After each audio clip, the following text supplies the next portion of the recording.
In your week there's critical moments that occur, and it's basically how you manage those. You have lots of them in your little activity there with the sandcastle. A lot of times you would have wanted to just give up. Come on, just tell us, put us out of our misery. But we were just quietly went around and managed. Teacup is for thinking clearly under pressure. Just got to make sure that at times when we've got things to do that we enable ourselves to think clearly under pressure. And now is no opportunity wasted. So we look at our week and we reflect on our week when I'm having my half an hour or 40 minutes mental management time, and I say, what opportunities presented to me during the week that I wasted? How can I ensure in the upcoming week that things that happen that I don't waste? Practice having good shitty days, we talked about that, because you'll get them and you get them regularly. So just make sure that when you have one of those days that you make it a good one. It keeps you going well. And failure is part of the dance. Okay, my computer, the failure is part of the dance, so you're not going to succeed at everything. And the failure is part of it, and that once we learn, that we go through the process of extracting things from it, it becomes extremely beneficial for us. There's some other things here that if I had more time I'd go through. I just want to talk a little bit about the perfect stitch kills. I live next door to a heart surgeon, and he told me that when they have a heart transplant, there's 120 people involved in it. And that if they actually transplanted the heart and put the perfect stitch when they actually reconnected the heart, the patient would die. So what they do is when they actually transplant the heart and put it back, they just go bang, bang, bang. Don't worry about the quality of the stitch. They just make sure it just connects. And sometimes when you're doing things, and sometimes you get days that you're going through them, that if you try to do everything perfectly, then the day will actually fade out and won't be productive for you. Sometimes you just got to get through today. I've got to get to lunchtime, get to the evening, and just get through it. And I think it's the reality of the world we live in that connects in that way.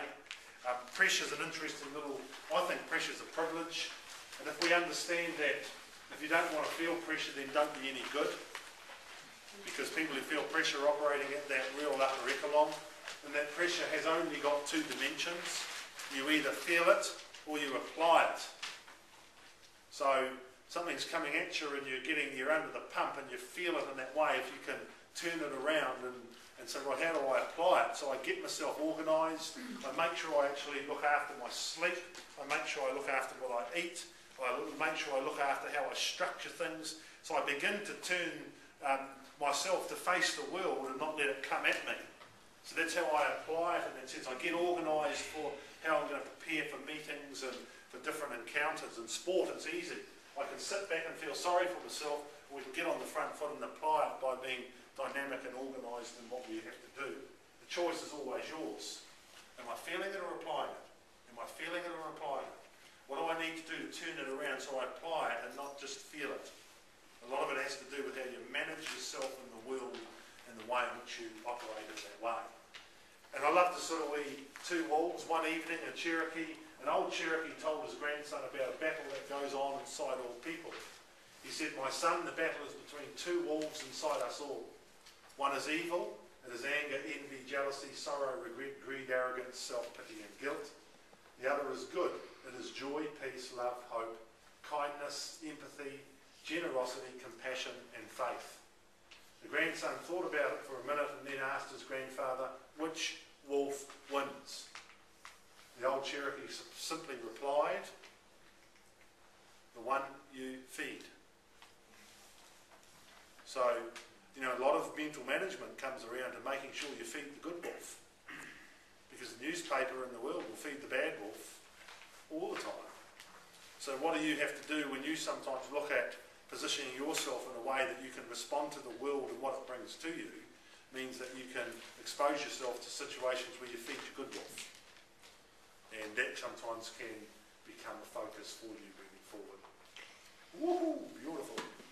Okay. Now, what you've got in your sheet of paper, luckily I don't need that too much, for your, you've got a shield in that last part of your folder. Now, what I want you to do is on the centre of the shield, if I can draw that, so we can, let's say goodbye to that. Yeah. What we want you to do with the shield just want to try and set you up with a little bit of a template so we can put some sort of application to the whole process. So in the middle you've got that, and then we've got the shield that goes like that. Check my drawing, like that, is that right? Yeah. And then we go out here, here, here, and we go out sort of here and here. Right. And one down. And one down here. To go. Now what we're wanting to do here is, I want to sort of, the whole notion, the whole object of today is to try and bring this whole attitude management into a practical context. So how can I take what you've talked about with us today, Bert, and put it into my world? And so I'm going to suggest that in the middle here, with mental management, I always like people to have, say you've always got to have something to go to. So if something happens and you've got something to go to, then you can enable yourself to function really well. I want you to put a date in here, and it's sort of the next 30 days. So if today is the 4th, is it? Say if we had June the 4th in here. And what we want to do with this is your personal shield, like you have out there to assist you with the demands that come at you in terms of a mental management perspective. Now in each one of these segments, I want you to put an activity or something that you are going to do in that next 30 days to enable you to function well. Say for example, I might say I'm going to spend 30 minutes each week on activity targeted on improving my mental management here. You can read that writing. Over here I might want to say I want to focus on being above the line. I'm going to spend time each week listing down situations where I'm likely to go below the line and identify the above the line behaviours in that situation. I might put over here, I want to feed the good wolf.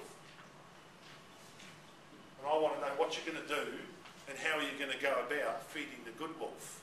So I might source some books, might source some articles, might source some information that feeds the positive, optimistic, energetic, enthusiastic aspect, because the world and the way it's actually coming at us is deliberately and proactively feeding the evil wolf, because newspapers don't sell unless they create controversy and they pull to the opposite.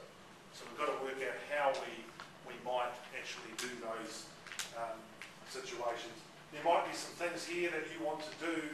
You might say, I want to introduce the 5 dysfunctions model to my team. You might actually have over here, I am going to intentionally plan out 5 activities that increase the arena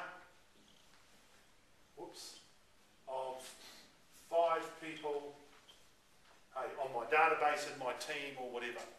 So really what I want you to do is just to come out with 3 or 4 specific things that you're going to do, and I want you to be able to take this so that you can pin it on the wall, and then in 30 days time, because you shift and the attitude management shifts, you will probably shift some of these activities. Does that make sense? And so, like, I'd spend some time on your own, get into little groups if you want to, but just see if we can actually put some